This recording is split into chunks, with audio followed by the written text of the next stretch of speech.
Hi, Franklin County, Diana Zinel with the Chamber of Commerce, continuing our series of interviews. And today we have with us Irene Woods of the Children's Advocacy Center of Franklin County and North Quabbin to talk about, first of all, the really important work that they do at the Children's Advocacy Center. And then we'll obviously talk a little bit about how things have changed during the COVID crisis. So Irene, I've visited the site. It's really a truly amazing place.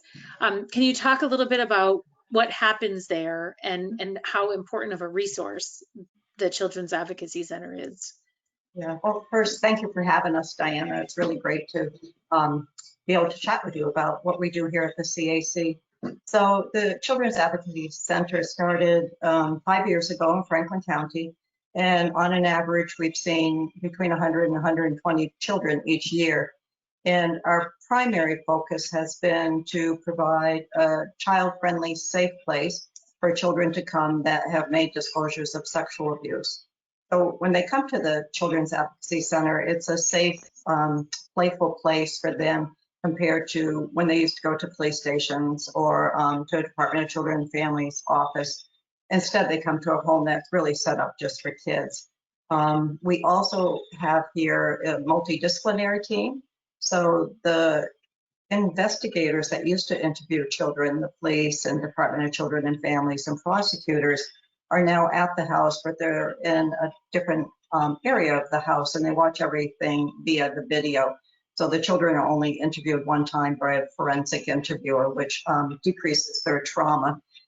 I worked for a long time for Department of Children and Families, and certainly sometimes what we would have to do is go to a school and interview a child there. And it was always very heartbreaking to interview that child at school and then leave them in school for the day, knowing that we had just talked to them about some really difficult things. So having a place for them to come to that's child-friendly and safe has really allowed kids to start the healing process of the trauma they have been through. Well, and the center is really welcoming and it's beautiful and it's something that would feel very comfortable, I think, for children. You have some really beautiful paintings on the wall and furniture that feels, like home. So I can imagine that it at least lends a little bit of comfort to what is undoubtedly a very uncomfortable situation for a young child.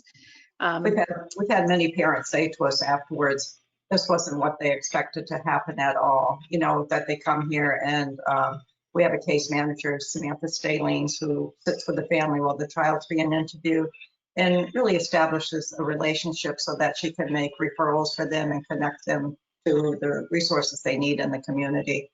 Well, we've been incredibly grateful to all the community support we received. And, people come here, Teen American, and plants flowers for us every year in the flower boxes. And other people come and volunteer and, do some cleaning or some planting. So it's just we've been really fortunate. That's really wonderful. And so obviously things are different now. Children aren't in school. And actually, one of the things that's been weighing on me very heavily throughout this crisis is the fact that, because schools are closed and knowing that school is really the safest place for a lot of children and that they don't have that now. And it also means that they're not seeing people on a daily basis who might pick up on, that something is going wrong and are mandatory reporters. So I'm just curious how things have changed at the center during this time. Yeah, it's definitely a frightening time. When you talk to teachers, many times teachers are the mandated reporters because they see the kids so many hours a day and they've established relationships with them. And they can tell when they're little students when something's going on and they ask them about it. So kids oftentimes disclose to a teacher or another mandated reporter. In Massachusetts, since COVID started in March, reports of child abuse are down 65%. So nobody's seeing the kids. And it certainly, COVID's made it an incredibly stressful time. I mean, parents have lack of resources. Some have lack of financial resources. Isolation. Yeah, so we're just, we have had no children interviewed here since March, since COVID, which is frightening. Our case manager, Samantha Stalene, still stays in contact with families, and we've done some training via Zoom. So some people are calling in, and we're still making those connections, but we've not been able to interview children. We also have a coordinator, Joanne Leonard, of commercially sexually exploited children, and she has had several cases referred to her. And I think it's really because kids are home and they're online all the time, and so that internet safety isn't in place when the kids are home so much and online. Wow, I hadn't thought about that. Yeah, so Yeah, we've been trying to do some Zoom, some Zoom education around safety on the internet for parents. Yeah, that's concerning for sure. Now, are you open and though and able to function, or are you closed? No, we've remained open the whole time. What has happened is we do not work for the district attorney's office, but we certainly work closely with Dave Sullivan and his child abuse unit. And so if they have gotten a few calls, and they've done Zoom interviews of clients so that no one's come into the CAC. But we have done all our cleaning. We have all our supplies here. So we're certainly able at this point to have a child here. We have thermometers. We have the questionnaire to, do a health screening of people.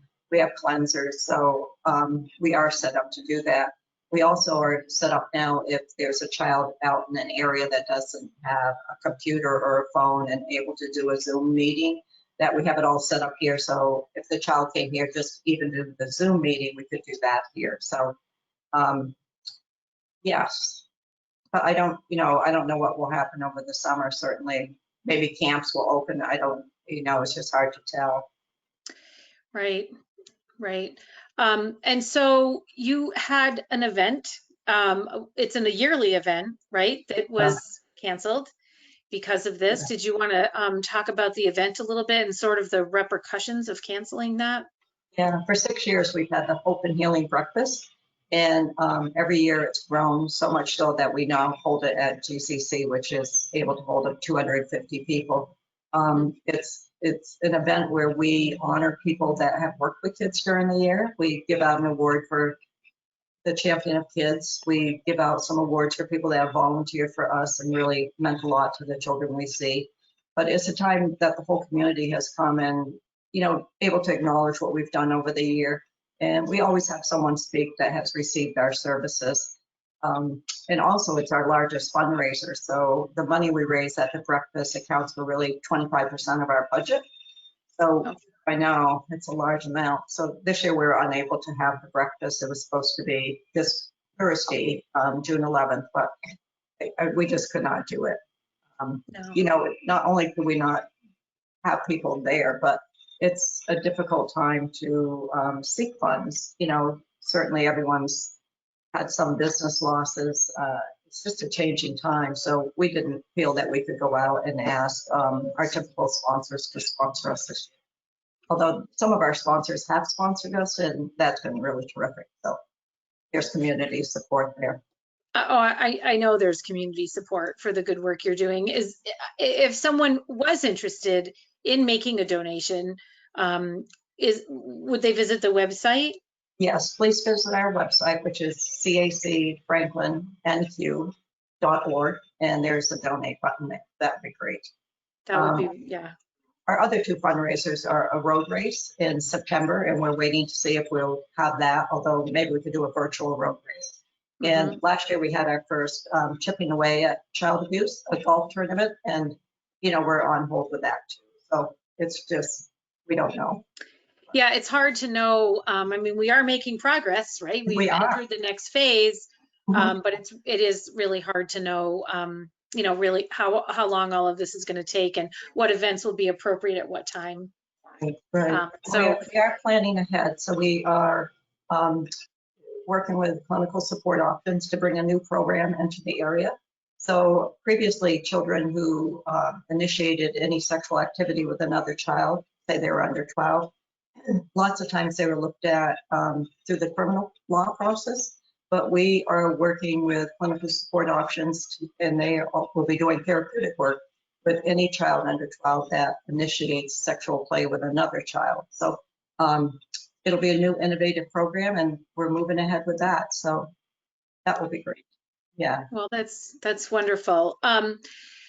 Well, I can't thank you enough for the important work that you do there, and that you make it as comfortable as possible for, a young victim that I can't even imagine, what it must be like for them to have to talk to people and everything. So you're really just a really terrific resource, and it's really, it's also so comprehensive there. You were mentioning that they only have to go through it once. You actually have medical facilities there, everything. So everything can happen all at once. Mhm. And it's really a really impressive model of how to get them through that first, Yeah. Yeah. that first intake. And it's a So, multidisciplinary team makeup of the mhm, police and the prosecutors and Department of Children and Families. The fact we all work together collaboratively is what really enables that child to be heard and to start the recovery from the trauma right, and be safe. and be safe. Um, well, Yeah. I really appreciate your work. Is there anything else you want to add? Um, well, we hope to be able to have people back here at the CAC. So we just look forward to those days. But thank you, Diana. It was great to talk to you. Now, where's the best place for someone to call if they are concerned about a child? Is it They just the police? Yep, they can call the Department of Children and Families, which is 1-800-792-5200 is their 800 number. And the department does have employees there. They're called screeners. They're the ones that take the calls of child abuse. And, even if you're just concerned, but you don't know for sure, you can call and talk to a screener, and they'll walk you through that process and help you, kind of tease out what you're afraid of. And is there something there? They also can call here. We certainly answer our phones and take calls. And our number is 413-475-3401. And myself or one of the case managers will get back to them and just speak to them and help them figure out where they need to take their concerns. Yeah, that might be a better option sometimes than engaging the police right away, Mhm. particularly if it's really not known what might be going on. So, Yeah, but certainly if you see a child being hurt, always call the police immediately. of course. Okay. Well, again, Irene, thank you for your important work. Okay. I hope to see you in person very soon. I think you will. I think things You, are lifting. It feels positive out. it does feel positive, and you're so good about trying to come to almost all chamber events, if not all. And it's always a pleasure to see you. And we thank you for your good work, your important work, and we certainly would encourage people to donate if they're able to do that, to this really worthwhile organization. So, Yeah, the okay, small donations really add up, so of don't ever think course, smaller donation. of course. Right. Great, Thank and you, Diana. we'll watch for those events and Okay. hope that those can happen. All right, thank you, Thanks so much. Irene. Righty. Bye. Bye.